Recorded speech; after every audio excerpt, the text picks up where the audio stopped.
السلام علیکم و رحمت الله و برکاته. و علیکم السلام و رحمت الله و برکاته. استاد جان همین دستی چپ سری تسبیح گراندن آیا درست است؟ تسبیح باید با دست راست شود خواهرم، و وقتی که دست راست است چرا با چپ تسبیح میگوییم؟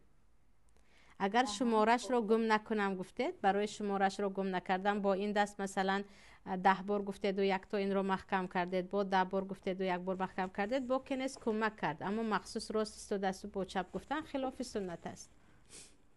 یک تا دیگه سوال یا استاد جان، همین حاضر تسبیح پس از هر نماز 5 وقته گفتید، پس از نماز فرض است تسبیح بعد میکنیم یا از اینکه فرض نماز خواهرم، بعد از فرض گفتید خوب است، اگر بعد از سنت هم گفتید بوکه نیست، یعنی مدت تسبیح وسیع است، اساسش بعد از فرض گفتن و بعد از این سنت خوندن و یکی فرض و سنت ها رو خونده میگویم گفتید هم بوکه نیست، اما اساس تسبیح ها بعد از نماز فریضه است. کمی دم میگیرید بعد میخونید.